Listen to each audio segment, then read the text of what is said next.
এই জয় ওঠো, আর কত ঘুমাবে? কলেজে যাবে না? প্লিজ ভাবি, আর একটু ঘুমাতে দাও, একটু পর উঠছি। আজ না তোমার এক্সাম আছে 10টায়? এখন কিন্তু 9টা বাজে। লেট হলে আবার বলো না আমি কেন ডাক দিলাম না। এই কথা শুনে এক লাফে উঠে বসে ভাবিকে বলি, কি 9টা বাজে? ইস রে, লেট হয়ে গেল। দেখি শরত ভাবি বলে বিছানা থেকে উঠে এক দৌড়ে ওয়াশরুমে চলে যাই। ভাবি আমার কাণ্ড দেখে হাসছে। একটু পর ফ্রেশ হয়ে এসে মোবাইল হাতে নিয়ে দেখি 8টা বাজে। এটা কি হলো? ভাবি তো বললো 9টা বাজে। আমার মোবাইলে কি টাইম ভুল নাকি? ভাবি, তোমার মোবাইলটা দাও তো। কেন, মোবাইল নিয়ে কি করবে? আমার মোবাইলে তো সময় দেখাচ্ছে 8টা।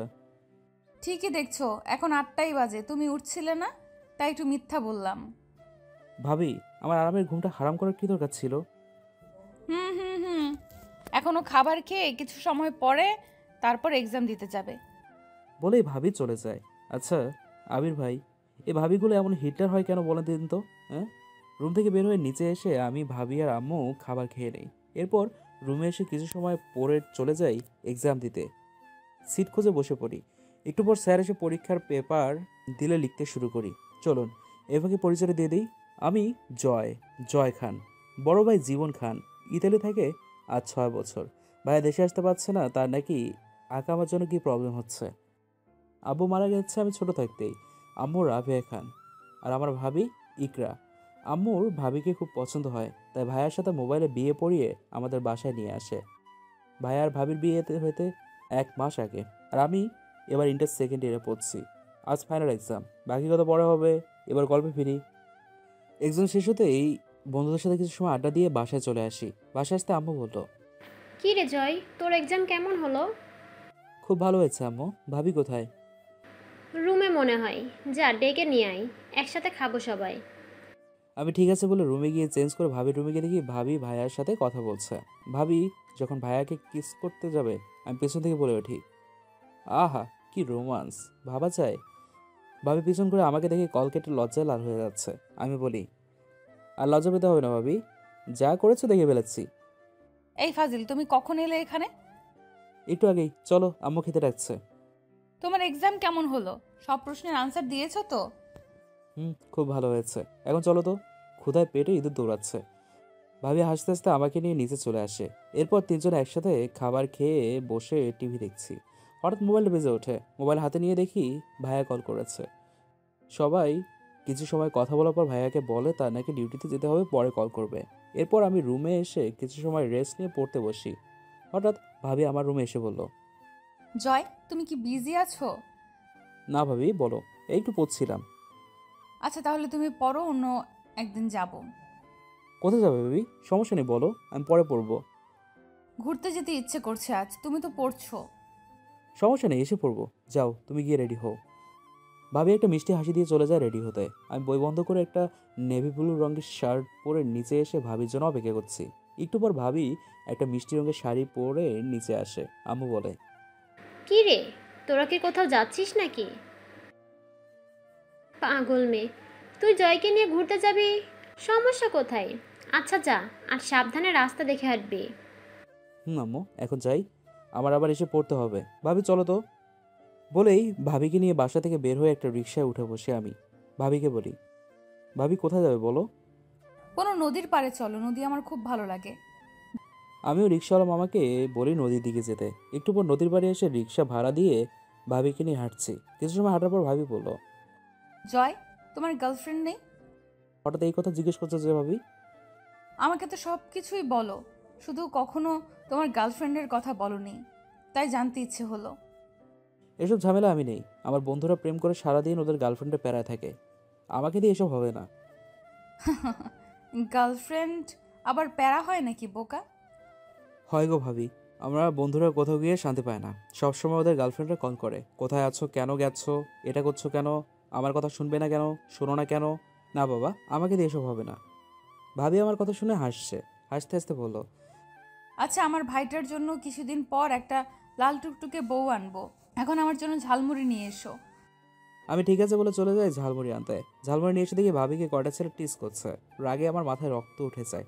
আমি ভাবির হাতে ঝালমুড়ি দিয়ে ওদের কাছে যেতে নিলে ভাবি আমার হাত ধরে বলল, কুকুরকে ঘেউ ঘেউ করতে দাও, ঝামেলা করার প্রয়োজন নেই, এখান থেকে চলো। আমি ভাবিকে নিয়ে হাঁটতে গেলে দেখি ছেলেগুলো একটা গাছের আড়ালে চলে যায়। আমি ভাবিকে বলি, ভাবি আমি একটু আসছি। এখন আবার কোথায় যাবে? তোমাকে বলা যাবে না, প্রাইভেট কাজ সারতে। ভাবি আমার কথা শুনে হাসতে হাসতে ঠিক আছে বলে। আমি চলে যাই সেই ছেলেগুলোর কাছে। চলো ভাবি, এবার যাওয়া যাক। কি প্রয়োজন ছিল ছেলেগুলোকে পিটানোর? আমার ভাবিকে টিস করবে আর আমি ছেড়ে দেবো নাকি? এখন চলো তো, এখানে থেকে আর কাজ নেই। কথাটা বলেই ভাবিকে নিয়ে আরও কিছু সময় ঘোরাঘুরি করে বাসায় চলে আসি। বাসায় এসে আম্মুর সাথে কিছু সময় কথা বলে রুমে গিয়ে পড়তে বসি। দেখতে দেখতে আমার পরীক্ষা শেষ হয়ে যায়। বিকালে বাসার ছাদে বসে মোবাইলে ফ্রি ফায়ার গেমস খেলছি। তখনই একটা ৯৮ নম্বর থেকে কল আসে। খেলার মধ্যে কল এলে কান্নার আগ ওঠে। আবির ভাই বলেন তো। কল কেটে দিয়ে আবার খেলতে শুরু করি। আবারও একই নাম্বার থেকে কল আসে। রাগে কল রিসিভ করে বলি, এই মিয়া, কল কেটে দিচ্ছি দেখেন না, বারবার কল করে যাচ্ছেন, তাড়াতাড়ি বলেন কি বলবেন। লোকটা যা বলে তার শুনে মাথায় আকাশ ভেঙে পড়ে। লোকটা জানায় ভাইয়া নাকি আজ ডিউটি থেকে আসার সময় রোড অ্যাক্সিডেন্টে মারা যায়। ভাইয়ের সাথে আরও 10 জন মারা গেছে।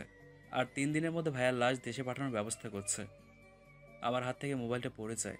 সেখানে হাঁটু ভেঙে বসে কান্না করতে থাকি। একটু পর আমার কান্নার আওয়াজ শুনে ভাবি আর আম্মু ছাদে এসে আম্মু আমার সামনে বসে বলল, কি বাবা, কি হয়েছে তোর? তুই কান্না করছিস কেন? আম্মু, আম্মু, একটা লোক লোক কল করে বললো ভাইয়া নাকি। আর কিছু বলতে পারছি না, কান্নার গলা ভারী হয়ে আসছে আমার।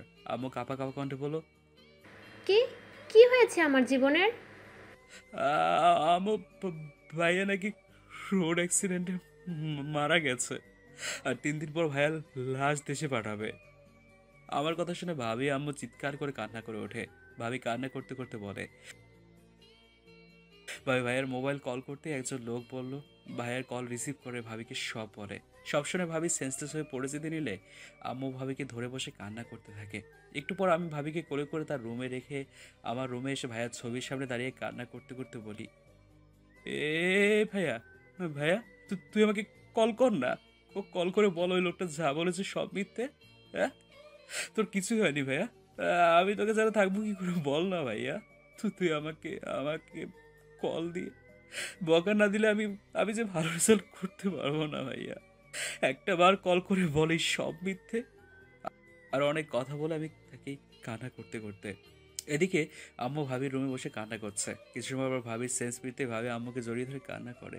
পুরো বাসা থমথমে। দেখতে দেখতে কেটে যায় 3 দিন। আমি আজ এয়ারপোর্টে এসেছি ভাইয়ের লাশ নিয়ে যেতে। আরও অনেকেই এসছে তাদের প্রিয়জনের লাশ নিয়ে যেতে। সবাই কান্না করছে। আমি নীরবে চোখে জল ফেলছি। একটু পর 11টা লাশের কফিন এনে আমাদের সামনে রেখে সবাই সবার প্রিয়জনের শনাক্ত করে নিয়ে যাচ্ছে কান্না করে। আমি একটা কফিনের সামনে দাঁড়িয়ে আছি। কফিনের মুখটা খুলতেই বুকের ভিতর ধক করে ওঠে আমার। আমার ভাইয়া চির নিদ্রায় ঘুমিয়েছে। কিছু সময় ভাইয়ার মুখের দিকে তাকিয়ে থেকে ভাইয়ার লাশ নিয়ে বাসায় চলে আসি। বাসায় আসতেই আম্মু ভাবি ভাইয়ার লাশ জড়িয়ে ধরে কান্না করছে। ভাবির বাসার লোকজন এসছে, সবার চোখে পানি। আমি এক কোণে দাঁড়িয়ে নীরবে চোখে জল ফেলেই যাচ্ছি।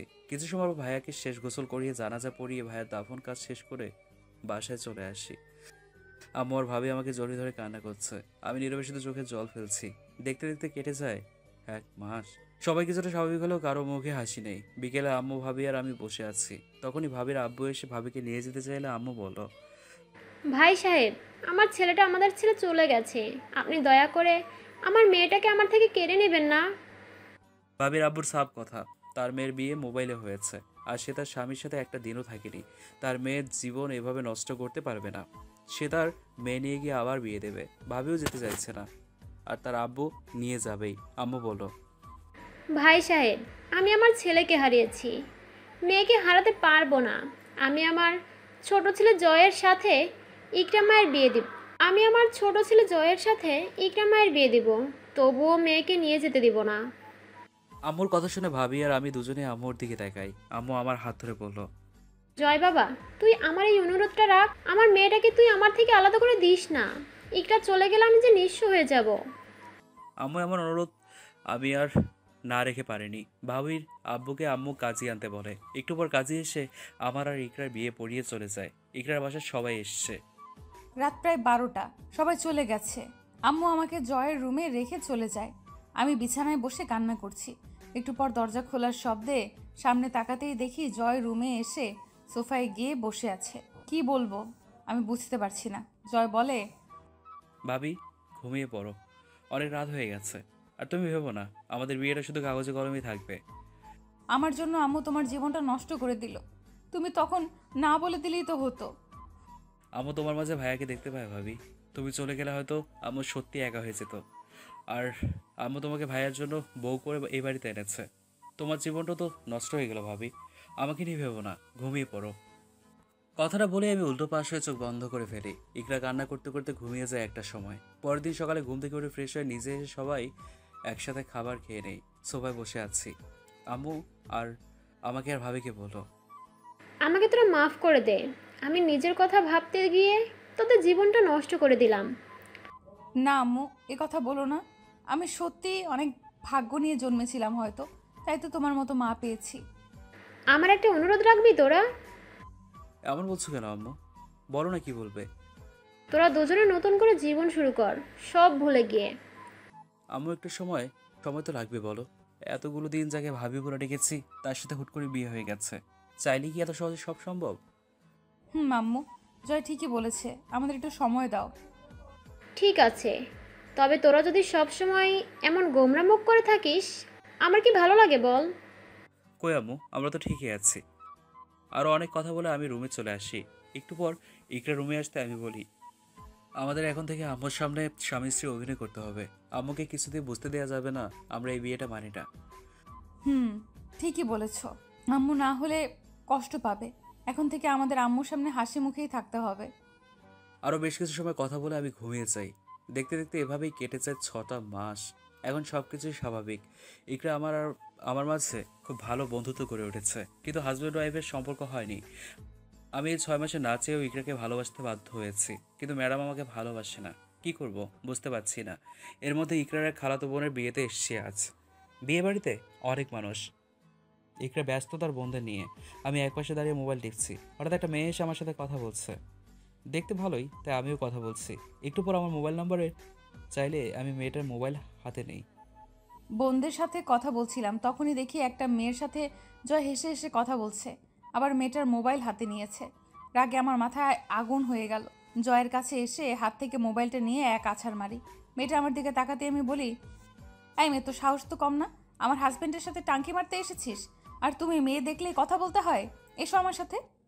বলেই আমার হাত ধরে টানতে টানতে ইকরা ও রুমে নিয়ে এনে দরজা বন্ধ করে রাগে লুকে আমার দিকে তাকিয়ে বলল, ঘরে বউ থাকতে অন্য মেয়ের সাথে টাঙ্কি মারলে লজ্জা করে না তোমার? বউ কার? আমার? কোথায় বউ? আমি কি সত্যি বিয়ে হয়েছে? কে বউ মানে? তাহলে এই আমি কে? তুমি তো আমাদের বিয়ে মানোই না, আর আমাকে ভালোবাসো না, তাহলে অন্য মেয়ের সাথে কথা বললে সমস্যা কোথায়? আর এই মেয়েটা কত সুন্দর ছিল, কি মিষ্টি করে আমার মোবাইল নাম্বারটা চাইলো, তুমি এসে সব শেষ করে দিলে। মেয়েটা খুব সুন্দর তাই না? মিষ্টি করে মোবাইল নাম্বার চেয়েছে, আমি এসে তোমার প্রেমের সমস্যা করে দিয়েছি। দাঁড়াও, এক্ষুনি আমি আম্মুকে কল করে সব বলছি। এ না না, আম্মুকে কিছু বলো না। আমি আর জীবনেও কোনো মেয়ের সাথে কথা বলবো না। যদি বলো তাহলে আমি তোমাকে মেরেই ফেলবো। বলেই কান্না করতে করতে এসে আমাকে জড়িয়ে ধরে। আমি তো বোকার মতো হা করে আছি। একটু পর ইকরা বলল, জড়িয়ে ধরার জন্য কি এখন ইনভিটেশন দিতে হবে? জড়িয়ে ধরো শক্ত করে। আমি মুচকি এসে ইকরাকে জড়িয়ে ধরতে ও আমাকে নিয়ে বিছানায় শুয়ে পড়ে। এরপর ইকরা আমার উপরে শুয়ে আমাকে পাগলের মতো কিস করতে থাকে। আমি তো গ্রিন সিগন্যাল পেয়ে ইকরাকে নিয়ে ভেসে যাই সুখের শহরে। একটু পর ইকরা আমার বুকের উপর শুয়ে আছে। আমাদের গায়ে একটা পাতলা কাঁথা ছাড়া আর কিচ্ছু নেই। ইকরা আমাকে বুকে কিস করে বলল, এখনো বলতে হবে ভালোবাসি কি না? এতটা ভালোবেসে কেন এতদিন লুকিয়ে রেখেছিলে? হুম? তুমি যেমন বলনি কখনো, শুধু বুঝতে চেয়েছো। আমিও তো কতবার বোঝাতে চেয়েছি, তুমি বোঝোনি। আমি কি করব? আমি সত্যি একটা মাথা মোটা। একটু পরে বুঝছো। এখন বলো, ওই মেয়ে কি আমার থেকেও বেশি সুন্দর? আমার বউয়ের চেয়ে বেশি সুন্দর কেউই না, বুঝলে? তাহলে তখন বললে কেন এই কথা? তোমাকে রাগানোর জন্য। তোমাকে তখন এই কথাগুলো না বললে কি এত সুন্দর একটা মুহূর্ত পেতাম বলো? তবে রে পাজি, তোমাকে তো আমি আজ... তারপর যা হলো তার বলতে পারবো না। আমরা আবার ইতিহাস করি। আপনারা ঘুমিয়ে যান। আজকের মতো টাটা। ভালো থাকুন, ভালো রাখুন, ভালোবাসা অবিরাম। আল্লাহ হাফেজ।